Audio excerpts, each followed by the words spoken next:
All right, friends, welcome back. I'm Lindsay and I'm here with my friend Sunny. Hey, Sunny. I got to tell you, this is a weekend. Well, you're sitting around and you're thinking, what would be a fun thing to do on a Sunday afternoon? And Yeah. it's kind of misty, it's nice outside, but it's not, warm or anything. And we thought, let's go to the petting zoo. Yeah, let's go see the animals. Let's see what baby animals are out. Let's go do this stuff. And Yeah. there was a point at which I was kind of like, yeah, is that a good idea? And and I started to really contemplate there's pluses and minuses to the petting zoo activity Yeah. for kids and families. And so I thought it would be fun to have an episode about are petting zoos really fun? Question mark. So this is my theory on the whole thing. You Okay. get there and it seems really cute and the animals are great and I'll tell my experience in a minute, but you also get really dirty and really messy. And oftentimes the animals either A, are not interested in you, or B, they're so interested in you that someone gets bit. Like, Or mated with. I've had that happen before and too. it, They try to mate with right, you. see? I mean, it's just like they're either so interested or not at all. And there's this happy medium that you wish for at the petting zoo, but it never really quite goes that way. So let me get your thoughts. First of all, have you been to petting zoos with your kids or family? And then, kind of tell me what your experience has been. Yeah. So being from San Diego, we are known for animals, right? We've got the San Diego Zoo, which is different than a petting zoo. I Yeah. get it. Yeah. But even within larger zoos and Mhm. places where there's animals, usually you can pet things.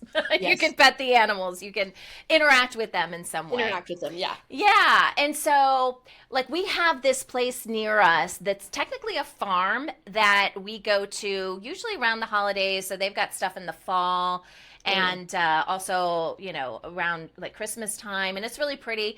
So, we go there and we've got these different animals and they're in like kind of cages and pens. One of the things that I like to do is to go with my daughters, okay? Because especially my oldest daughter, which sounds weird because they're twins. She's 30 seconds older than the other one. But anyway, I um love that. Yeah, I she love that. connects with animals. I mean, is a Mm, true animal whisperer. Like that's Dr. what. Doolittle. Woohoo! Yes. And Yes. so I know someday that she's going to work directly with animals in some capacity. So I Yeah. like to just like watch her because it's fascinating. It's like she goes over and it's like Snow White, They just Oh, they the just animals they just come. come. Yeah, that's awesome. Exactly. But I have to admit, sometimes when I go to these places, and this is more so in the last few years where I've really been Mm, more aware of what we're doing to ourselves, our bodies, the, creatures we the interact with, environment. all this kind of stuff. Yeah. Sometimes I feel a little guilty. Like, I'll give Mm, you an example. We go to SeaWorld sometimes, and I kind of mm, view that a little bit on the same level because you see yeah. these magnificent animals, right? And Mm, it's great that we can appreciate those animals. yeah. But I often question, is this really the best environment for them? I do believe like the trainers and people that work with them probably have a heart of gold and love these animals. Right. But it's like there's a corporation above it. Do you know what I mean? It's like, Yes. It's and, like, and is there money to like save the animals? Is that really going to save the animals? So I have a lot of question marks around stuff. I feel much more comfortable with like a small mom and pop, like an emu farm or something like right. that, which exists. Like we have this in California, by the way. It's I kind of was strange. just going to mention that the petting zoo I went to had a baby emu. I'm Really? going to tell that story. Oh, Oh, say it, because I God, love emus. I it's love them. so cute. Their little eyes are like blink, blink. If their little eyelashes go blah, blah, blah. And oh my Aw, goodness, baby emus are one of the cutest small birds. They're huge I've ever yes, seen. And yes. then I saw baby alpacas, which I had never seen a baby alpaca, and I want to tell you that might be one of the cutest animals on earth. It really Just is. they really are so adorable. They're actually cute as adults too, but they're Yes. especially cute as babies. And then there were baby sheep everywhere and baby goats. So, did So, you go to a baby petting zoo? no, it would just No. happen to be like like kind of like what you were saying, that farm area near you. It's Okay. similar to that, but it Okay. just so happened that all the adult parent animals were having kids. And it was like there literally were, everything had babies, baby chicks, Okay. emus. It was awesome. And it's just this little farm. Yeah. They have no horses or cows. Okay. There were baby geese everywhere. Wow. I know, it was really kind of fun. So on the one side, you get to see the cycle of life and Yeah. and really experience kind of the farm world and what do animals go through as farm animals, kind of thing. And we came back filthy, like just dirty beyond all reason. Like every ounce of my shoes were covered in mud. And it was, Oh yeah. and that's the life, right? That's kind of how Hmm. it goes. It kind of made me think about, well, what are those activities that I love to do with kids Yeah. that kids love to do and I love to do? And petting zoo might not be the top of my list because of getting dirty. But when I was a kid, I loved to get dirty. And so it's this weird juxtaposition of how I realized in my own childhood I had outgrown the, hey, isn't it cool to make mud pies and get filthy? And but the kids were just all in. Like, Yeah. oh yeah, if they could have had a mud fight, that would Oh have yeah. been, let's go. Even And better. and I'm like, you have fun, peace out. I'm getting stuffy in my older age. I'm not wanting to do the things that are just being in nature. It's like our friend Betsy would say, I love nature, just don't get it Don't on get it me. on me. Yeah. I'm Yeah. starting to get that way, and I'm Really? curious about that. Yes, because I love nature. But then I was like, ooh, a slug. Ew. Like, Well, come on. It is a slug. It it is is kind a of you. slug, but Yeah. I don't know. I need to step back about 30 paces and really just sit in nature. I live on Mm. a lake. I don't want to go in the lake anymore. It's like, Well, the and lake is, you don't know what's in a lake. Yeah, because it's not a oh, clear thing, right? You can't see to the bottom or oh, anything. you So can in I'm lakes in with you on Washington. that. I'm I with you. know. See? Yeah. And Hmm. so, but as a kid, I was in it all the time. I didn't even think about it. And so, what is that we develop as moms as we get older? Is it the fear of getting the heebie-jeebies from whatever's that? Or is it just that, oh, been there, done that, didn't need that discomfort anymore? I don't know. Maybe that's what we tell ourselves is That's what we it's tell ourselves. Yeah. I think you're onto something. I think it probably is fear. We have Mhm, more experience. Like as a kid, mhm. you're just like water. I don't even care what the temperature is. Like my kids will go Exactly. in Go freezing ahead. water. They'll go into the Pacific Ocean. They don't even care, right? They don't. They But don't. They run. as an adult, I'm thinking, okay, I've seen how many shows about shark attacks, blah blah blah, whatever it is. Right. And so I Exactly. think it's fear based. I really do. I think it's Well, fear. so then that's really interesting. So then that's how we transfer the fears to our kids, right? And so I know some kids that are really, really afraid of the water. Yeah, And unless they've had a past life experience that was really a bad impact, right, there's no reason for them to be afraid except that they're afraid because their parents don't like it. And right. whatever that means, You're maybe passing that mom or on. dad had a bad experience in the water. So we transfer to the child any fear that we have. I Yes. think I was really better in my early years of my kids rearing. I was better at going, okay, don't wear the fear on your sleeve. You got to let them decide for themselves what this is, what's their experience with this thing. But that was so hard. And now I'm like, oh, I don't even care. You guys do what you want to do. My kids are in their 20s, so it's like, if you're not afraid of it, you go now. And I don't feel like I'm afraid. I'm just more like, I don't want to be uncomfortable. I don't want to be cold when I get out of the water. I don't want to be covered in salt or muck. It's just really interesting how at my stage of life, I've now reached a place where, I don't want to deal with that. And it doesn't feel like fear. I'm not afraid of anything. It's just more like I Interesting. don't want to deal with the ick. It's like I'm avoiding having to clean up stuff and, Yeah.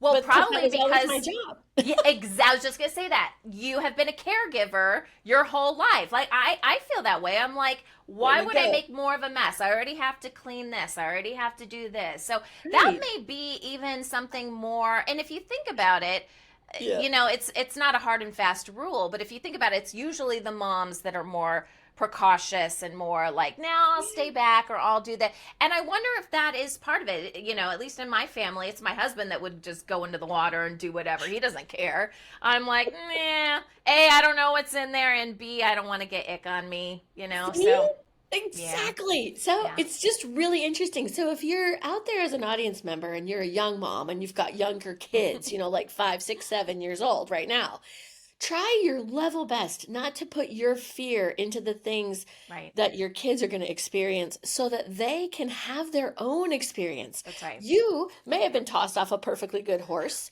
I am going to let my child get on a perfectly good horse and have their own experience with Yeah. that, and don't need to tell them that I got bucked off, and because as soon as you put scare into them, then they don't want to do it. They don't want to try. And you got to let Yes. them try, right? And then they can Yes. develop their own experience. And then later in life, well, you just heard me and Sunny say, you can just say, you do you. I don't want to do that anymore. I'm over it. I got my own mess to clean up.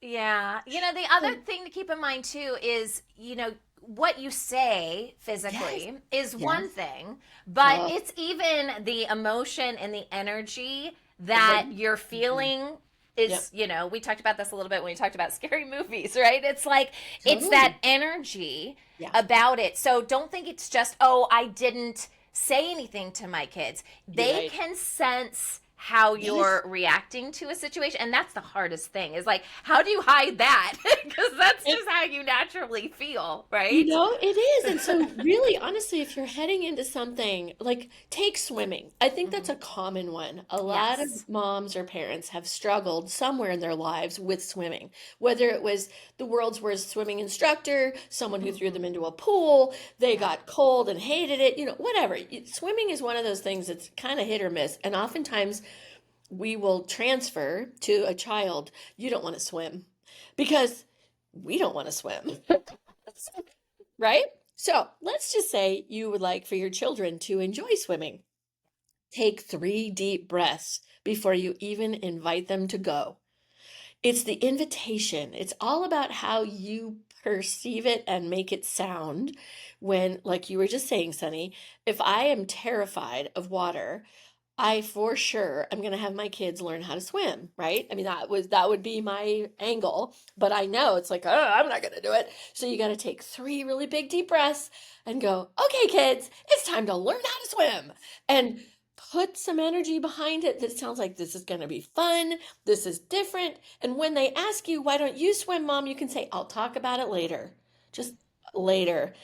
Leave them be to have their own experience, especially when they're young, because Yeah. they're impressionable at that stage. Yeah. Yeah, Very. yeah, but it's tough. It's really hard. My daughter did get thrown off of a perfectly good horse when Oh, she was 7, yeah. and I bit my tongue. Like, okay, I don't know where this is gonna go. She didn't hurt anything, and of course, when they're smaller, they bounce. So Right. it's a lot easier. And she got right back up and got right back on that horse, That's the best thing she could have done, and that's the honestly. best thing she could have done. And I Hmm. was sitting there like on pins and needles going, oh Yeah. my God, what's going to happen now? Because I wanted her to enjoy horses, but this might not be the way. And she still, to this day, some 20 years later, still loves horses. She You was, know, and what would have happened, because I've had kids that I know like get bit by a yeah, dog or something like that. And right. then if they don't deal with it in that moment Moment. and they Yes, let it build, then they don't appreciate dogs. They don't want to be around dogs their whole life. Like, what kind of life exactly. is that? I think It's that's a not a great very fun lesson. one, missing out on dogs. I'll just put it that Yeah, way. I Dogs are the know. best. I But your know. point is a really good one. As moms, we have to help our kids process the emotion in the moment. Right. Don't let that dog bite turn you, mom, into a helicopter mom Yeah. that basically says, "Oh, my kid can't be around dogs," because you're afraid of the Yep. child being bit. The chances of a person getting bit by a dog is probably about the same as being struck by lightning. I've never done the math or looked at the statistics, but we can ask Right. Chat GPT. But the point is that don't let one incident become the thing that Right. they don't process it, and then therefore it is always on their mind. And that's Yes. not good. Yeah, it's okay to be a little bit fearful of things. Like, I'm not a big fan of spiders and snakes, and I have been Hmm. bitten by both. Yeah. you know, but Wow. I don't lose my life over it because my mom was right there to say, well, that sucks. You got bit by a spider. Okay, you Yeah. know, let it go. And Yeah. it's going to be okay. You're healing. Everything's fine. It's not like it was a big poisonous monster spider. Just like mud at a petting zoo, Lindsay. It's all good. Oh, Temporary good. You see, inconvenience. that goat did love your hair. I just, You stay for. needed a haircut, didn't you? I You didn't wanted to let get it. let the goat do the haircut. Oh my, exactly. Just like at a petting zoo.